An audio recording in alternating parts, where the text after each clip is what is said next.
And did I ever get to tell you what you meant to me? And did you know that you were always like a fantasy? And are you off to see the places that were in your dreams? Yeah, will you ever find yourself inside a fantasy? And did you ever find the love in you found in me? And will I ever get the chance to be your fantasy? And will I see you down the road wherever that may be? Well, if I do, I'll tell you that you were my fantasy. I suppose it's nice to know that there's so much left to go.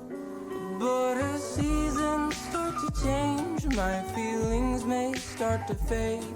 But I'll never forget, oh, the ease you put me in. Oh, the sun will start to set as the leaves rise in the wind. And amidst a sea of red, I'll think of the words you said. Oh, and it's hardest in the snow, wondering which way to go. Though the spring will come with time, I have lost this love of mine. If it all just ends today, I think I will be okay. But I'll always wonder if this is how it should have been. I'll never know anything. But wherever you are now, I'll carry on.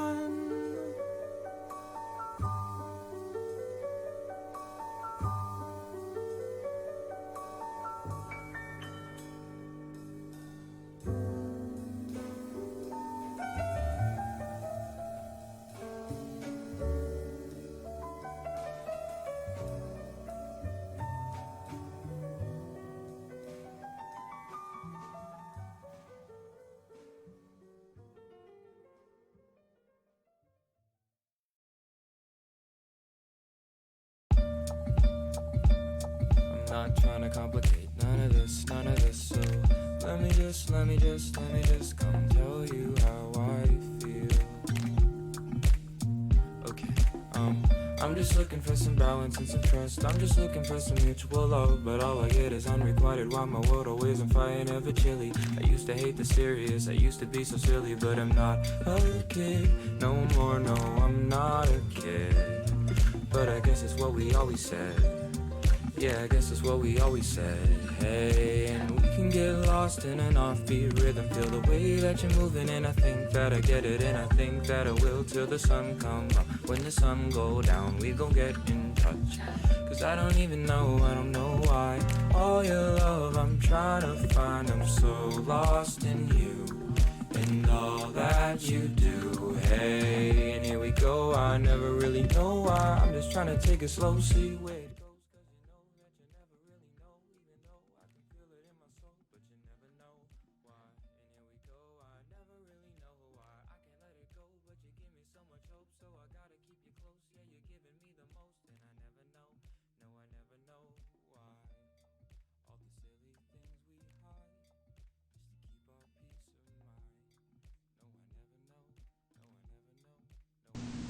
Hello and welcome. I am live. Whoop. Okay. Let's see. Okay, gotta center this just a little bit, sorry. There we go. It's centered. Alright. Let's see. Hello everyone and welcome. I am going to be reading Shakespeare or The Great Gatsby. Whatever, I have Iliad, Homer, I've got a lot of books I can read. So, yeah. I guess, I could read The Great Gatsby, because that is a good book. So, let's see how this goes. Alright. Great Gatsby by of Scott Fitzgerald because it's a good book.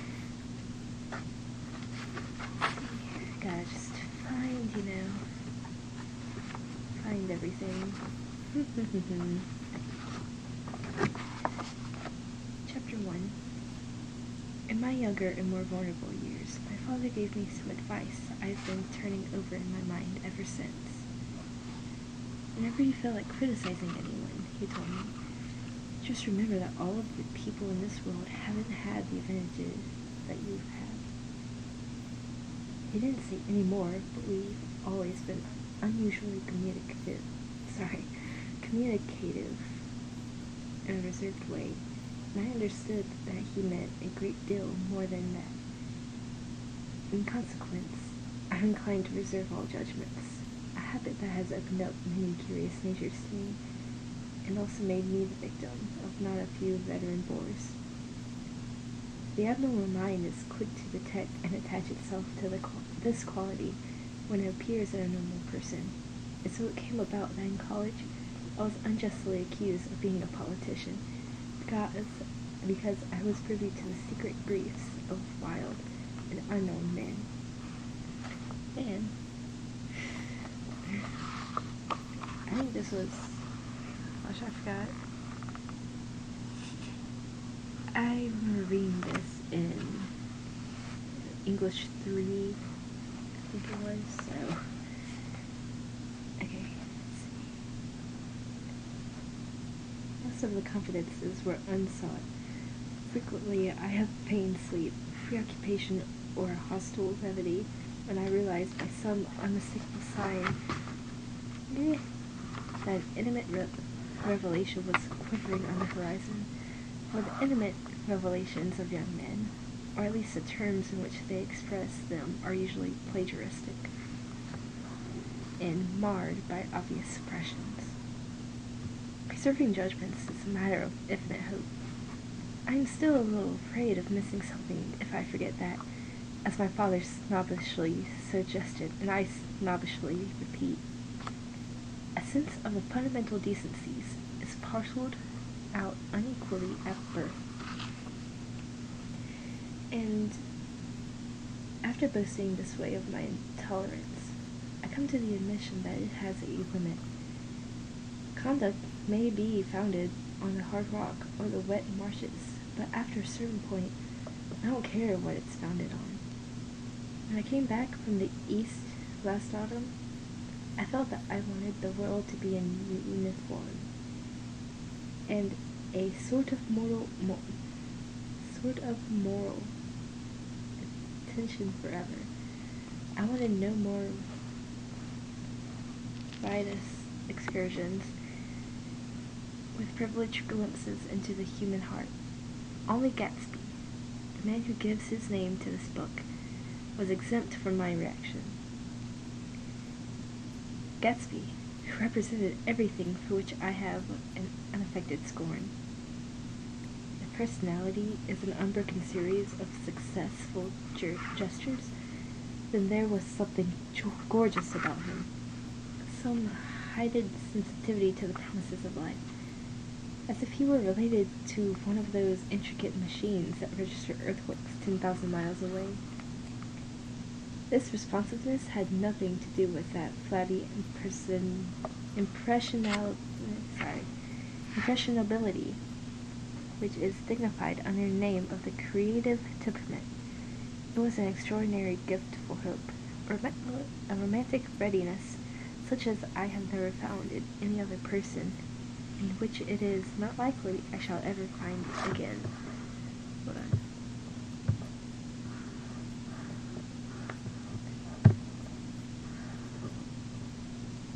Okay. Hold on. Sorry.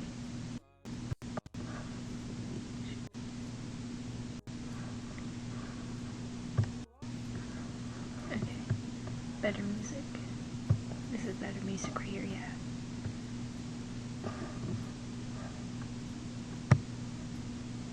Here we go.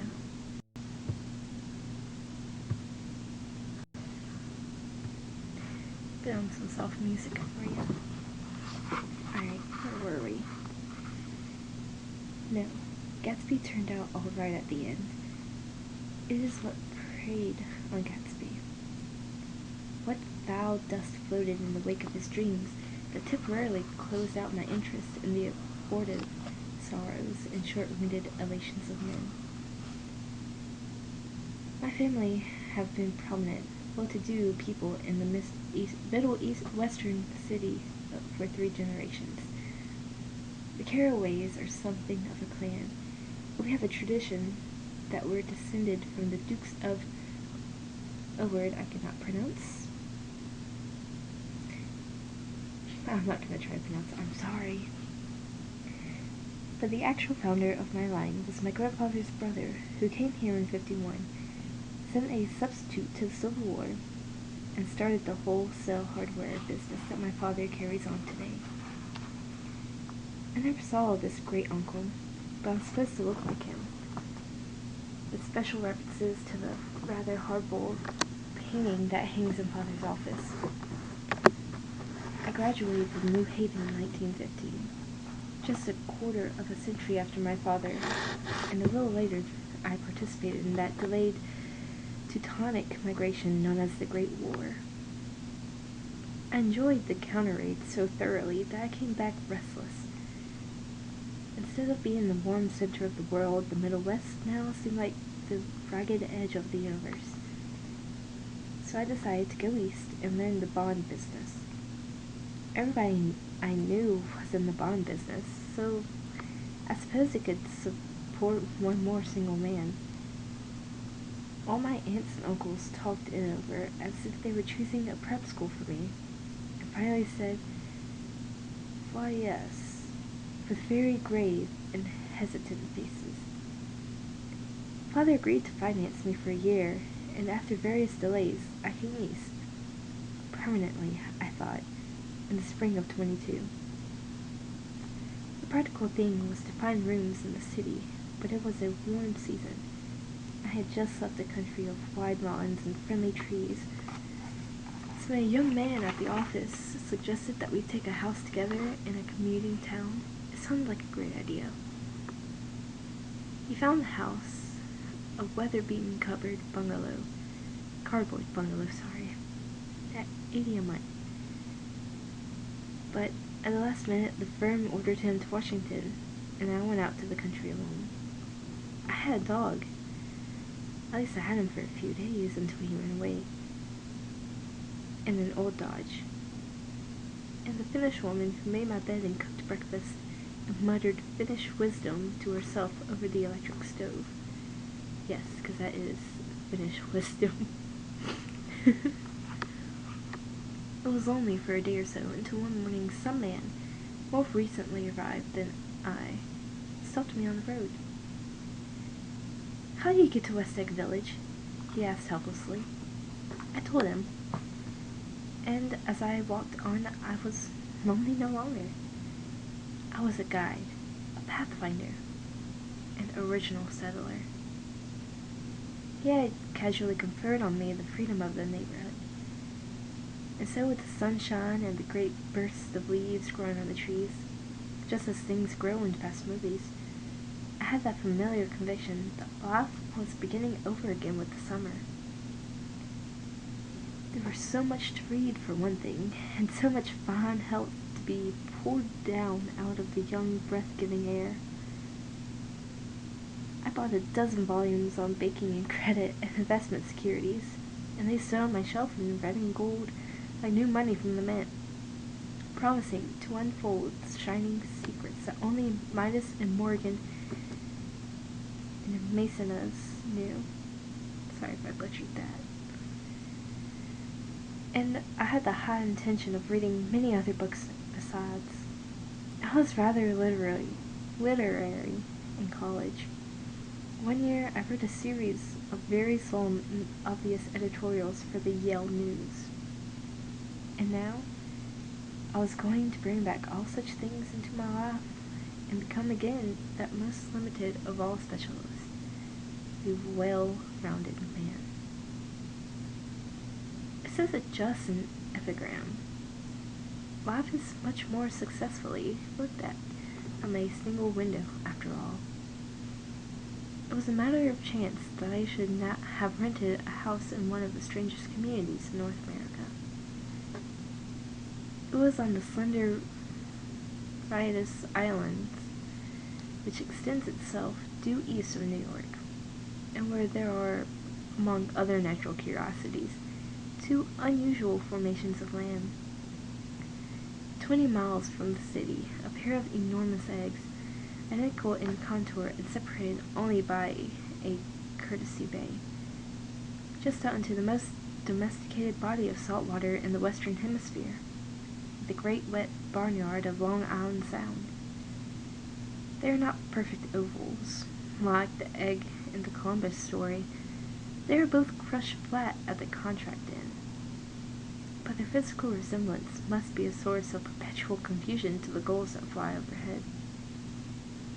To the wingless, a more arresting phenomenon, in their dissimilarity in every particular shape, exact shape and size. I lived at West Egg, the less fashionable of the 2. But this is a more superficial tag to express the bizarre and not a little sinister contrast between them. My house was at the very tip of the egg, only 50 yards from the Sound, and squeezed between 2 huge places that rented for $12,000 or $15,000 a season. The one on my right was a colossal affair by any standard. It was a factual imitation of some Hotel de Ville in Normandy, with a tower on one side, spanking new under, a thin beard of raw ivy, and a marble swimming pool, and more than 40 acres of lawn and garden. It was Gatsby's mansion. Or, rather, I didn't know Mr. Gatsby. It was a mansion inhabited by a gentleman of that name. My own house was an eyesore, but it was a small eyesore. It had been overlooked, so I had a view of the water, a partial view of my neighbor's lawn, and the consoling proximity of millionaires. All for $80 a month. Across the courtesy bay, the white palaces of fashionable East Egg glittered along at the water, and the history of the summer really begins on the evening I drove over there to have dinner with the Tom Buchanans. Daisy was my second cousin once removed, and I'd known Tom in college. And just after the war, I spent 2 days with them in Chicago. Her husband, among various physical accomplishments, had been one of the most powerful ends that ever played football at New Haven. A national figure, in a way.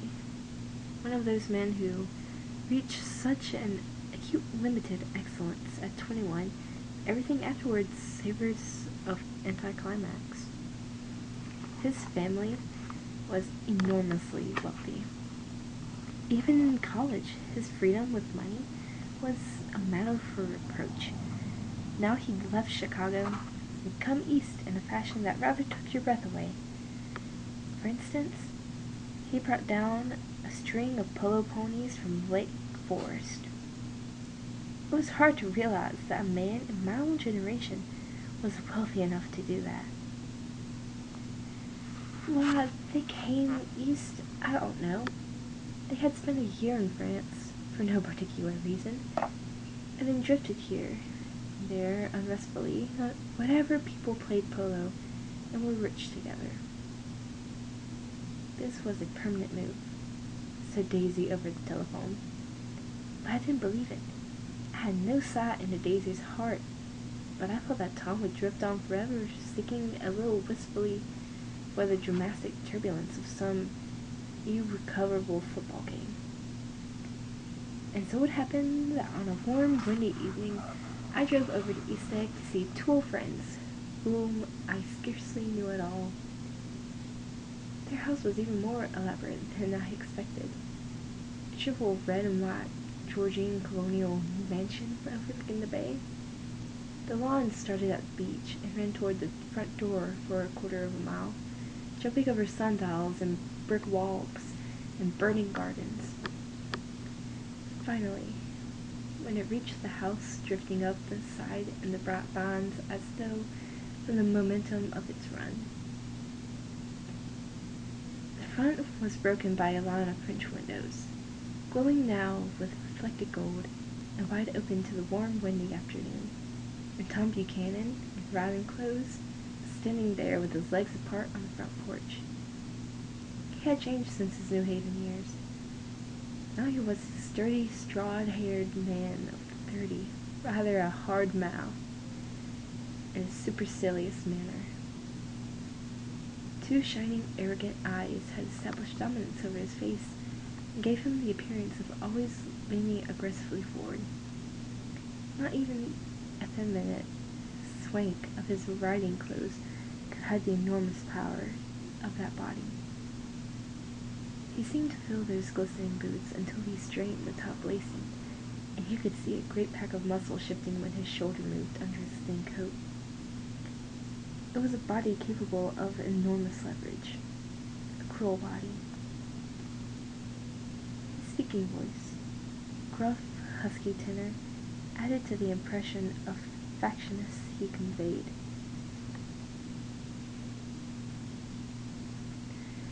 There was a tuft of parental contempt in it, each toward people he liked.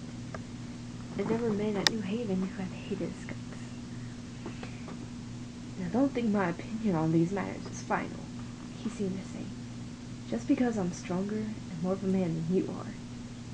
We were in the same senior society, and while we were never intimate, I had always had the impression that he approved of me and wanted me to like him with some harsh, defiant wistfulness of his own. We talked for a few minutes on the sunny porch. I've got a nice place here, he said, his eyes flashing about restlessly. Turning me around by one arm, he moved a broad, flat hand along the front vista, including in its sweep of sunken Italian garden. A half-acre of deep pungent roses and a snub-nosed motorboat that bumped tied offshore. It belonged to the domain the old man. He turned me around again, politely and abruptly. We'll go inside. We walked through a high hallway into a bright rosy-colored space, frequently bound into the house by French windows at either end. The windows were ajar and gleaming white against the fresh grass outside that seemed to grow a little way into the house. A breeze blew through the room, blew curtains in at one end and out the other like pale flags, twisting them up toward the frosted wedding cake of the ceiling, and then rippled over the wine-colored rug, making a shadow on it as wind does on the sea. The only completely stationary object in the room was an enormous couch on which two young women were buoyed up, as though upon an anchored balloon. They were both in white, and their dresses were rippling and fluttering as if they had just been blown back after a short flight from the house. I must have stood for a few moments listening to the whip and snap of the curtains and the groan of a picture on the wall. Then there was a boom as Tom Buchanan shut the rear windows, and the caught wind died out about the room, and the curtains and the rugs and the two young women ballooned slowly to the floor. The younger of the two was a stranger to me. She was extended full length at her end of the divan, completely emotionless, and with her chin raised a little as if she were balancing something on it, which was quite likely to fall. If she saw me out of the corner of her eyes, she gave no hint of it. Indeed, I was almost surprised into murmuring an apology for having disturbed her by coming in. The other girl, Daisy, made an attempt to rise. She leaned slightly forward, with a conscientious expression. Then she laughed an absurd, charming little laugh, and I laughed too, and came forward into the room. I'm paralyzed with happiness. She laughed again, as if she had said something very witty, and held my hand for a moment, looking up into my face, promised him that there was no one in the world she so much wanted to see. That was a way she had. She hinted in a murmur that the surname of the balancing girl was Baker. I've heard it said that Daisy's murmur was only to make people lean toward her, an irrelevant criticism that made it no less charming. At any rate, Miss Baker's lips fluttered. She nodded at me almost imperceptibly. Yep. And then quickly tipped her head back again. The object she was balancing had obviously tottered a little, and given her something of a fright. Again, a sort of apology rose to my lips. Almost any exhibition of complete self-sufficiency draws a stunned tribute from me. I looked back at my cousin, who began to ask me questions in her low, thrilling voice. It was the kind of voice that the ear follows up and down as if each speech is an arrangement of notes that will never be played again. Her face was sad and lovely with bright things in it. Bright eyes and a bright, passionate mouth. But there was an excitement in her voice that men who had cared for her found it difficult to forget. A singing compulsion. It whispered, "Listen." It promised that she had done gay, exciting things just a while since, and that there were gay, exciting things hovering in the next hour. I told her how I had stepped off in Chicago for a day on my way east, and how a dozen of people had sent their love through me. "Do they miss me?" she cried ecstatically. "The whole town is desolate. All the cars have the left rear wheel painted black as a mourning wreath, and there's a persistent wail all night along the North Shore. How gorgeous! Let's go back, Tom, tomorrow." And she added irrelevantly, "You ought to see the baby." "I'd like to. She's asleep. She's 2 years old. Haven't you ever seen her?" "Never." "Well, you ought to see her. She's—" Tom Buchanan, who had been hovering restlessly about the room, stopped and rested his hand on my shoulder. "What you doing, Nick?" "I'm a bond man." "With who?" I told him. "Never heard of 'em." He remarked decisively. This annoyed me. "You will," I answered shortly. "You will if you stay in the East." "Oh, I'll stay in the East, don't you worry," he said, glancing at Daisy, then back at me as if he were alert for something more. "I'd be a gosh darn fool to live anywhere else." At this point, Miss Baker said, "Absolutely," with such suddenness that I started. It was the first word she had uttered since I came into the room. Evidently, it surprised her as much as it did me, for she yawned, and with a series of rapid, deft movements, stood up into the room.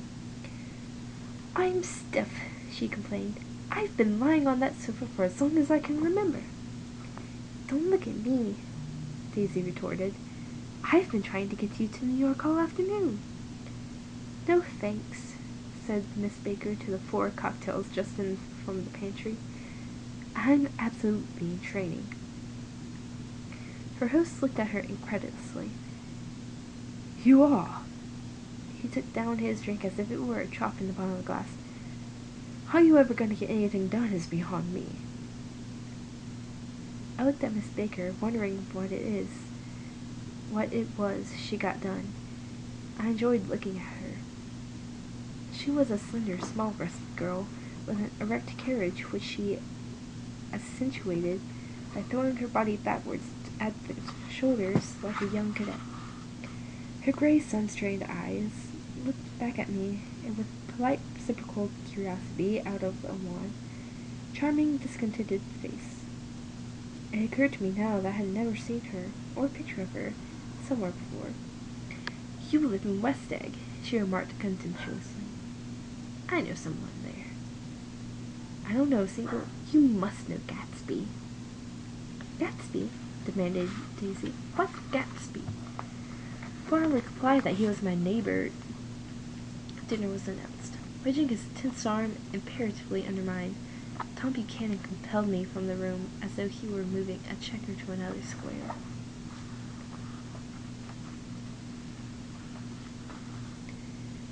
Tenderly, languidly, their hands set lightly on their hips, the two young women preceded us out onto a rosy-colored porch, open toward the sunset where 4 candles flickered on the tables in the diminished wind.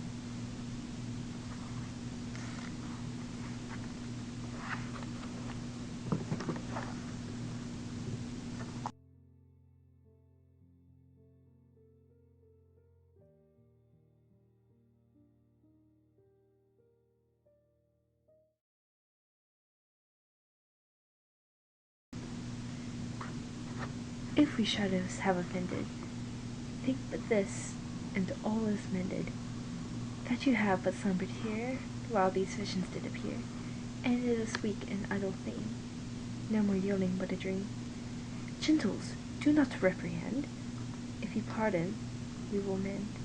And, as I am an honest puck, if we have unuttered like now escaped his serpent's tongue, we shall make amends ere long. Else the puck a liar call. So good night unto you all.